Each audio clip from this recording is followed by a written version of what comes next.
இந்த ஆட்டுக்குட்டியினுடைய ரத்தத்தின் அனுபவம் உங்களுக்கு வர வேண்டும். இப்போ நாமும் தரிக்கப்பட்ட அத்தனை உலகம் முழுவதும் இருக்கிற ஜனங்களுடைய ஆராதனை முறைமிக வேற.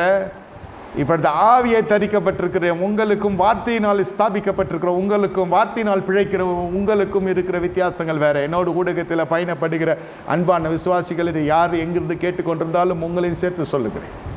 உங்கள் அனுபவம் வேற, உங்கள் பாடுகள் வேற, உங்கள் சோதனைகள் வேற, உங்களுக்கு வரப்போகிற ஆசீர்வாதங்கள் பலன்கள் வேற, உங்கள் பிள்ளைகளுடைய உயர்வு வேற. ஆனால் இஸ்ரவேலின் பலன் எப்படி வருகிறது என்றால் பஸ்காவினால் பிரித்தெடுக்கப்படுகிறாங்க. முடிவு பார்த்து நிலைத்து நிற்போம் தான் ரட்சிக்கப்படுவான். ரட்சிக்கப்பட்ட ஜனமே உனக்கு ஒப்பானவன் யார்? இந்த இடத்துல அந்த பஸ்கா எடுத்த உடனே இவர்கள் வாய் மாறுகிறது. என்ன மாறுகிறது? செங்கடலை பார்த்து பயப்படவில்லை, காத்திருக்கிறாங்க. கர்த்தருடைய சத்தம் தொனிக்கிறது மோசே காதுகளிலே. எப்பொழுது செங்கடல் கோலை வைத்து செங்கடல் இரண்டாக பிளக்க முடியுமா என்று ஜனங்கள் யோசிக்கவில்லை, சந்திக்கவில்லை, பரிகசிக்கவில்லை, நகைக்கவில்லை.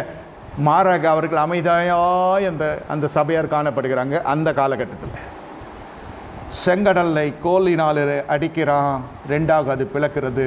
இது மிகப்பெரிய அற்புதம், இதுவரை கண்டிராத அற்புதம். இப்போ கண்களுக்கு ஒரு காரியம் வருகிறது, வாய் மாறுகிறதுன்னு சொன்னேனே, பஸ்கா உள்ளே போன்னு துதிக்க ஆரம்பிக்கிறது. காலடிகள் எல்லாம் இதுவரை நடைபோடாத பாதையில் வருகிறது. You are walking in faith. நீங்கள் விசுவாசத்தில் நடை போடுகிறீங்க. வெற்றி நடை நீங்கள் போட கர்த்தர் கிருபை செய்கிறார். நீங்கள் உட்கொள்ளுகிற அந்த திருவிருந்தில் காணப்படுகிற பயபக்தி, இதை நீங்கள் மதுபானம் தரித்து விட்டு குடிக்கிற சபைகள் இருக்கிறது இல்லைன்னு சொல்லலை. அதுக்கேற்ற நடைகள்லாம் வேறு மாதிரி இருக்கும். இந்த நடை நீங்கள் உத்தமமாக எடுக்கிற பொழுது உன் நடைகள் இதுவரை நடந்திராத பாதையில் கர்த்தர் நடத்த போகிறார். ஆனால் உலகான சேர் இல்லை. உலகமே சொல்லும் ஈர மண்ணில் போனால் என்ன சேரில் நடக்கிறாய் என்று உலகம் சொல்லும். ஆனால் சேர் இல்லையா, தேவன் வைத்திரான் வெட்டாந்தரமே கர்த்தர் மாற செய்கிறார். அந்த ஈரமான உஷ்ணம் உள்ளே இல்லாமல், ஒரு அக்கினி உள்ளே இல்லாமல், அக்கினியோட தழல் உள்ளே இல்லாமல் அது உங்களுக்கு வெட்டாந்தரையாக மாறாது. எது அந்த இடத்துல செய்கிறதுக்கு பொதுவாக சொல்லுவாங்க தேவன் அற்புதம் செய்தார். இல்லை, உள்ளே ஏற்கனவே ஒரு அக்கினி இருக்கிறது. இப்போ என்ன நடக்கிறது? அந்த வறட்சி, அதாவது வெட்டாந்தரையாக மாறுகிறது. அந்த இடத்துல உள்ளேயான சேர் இல்லை, பாவம் இல்லை. தேவன் திறக்கிற வழியில் பாவம் இருக்காது.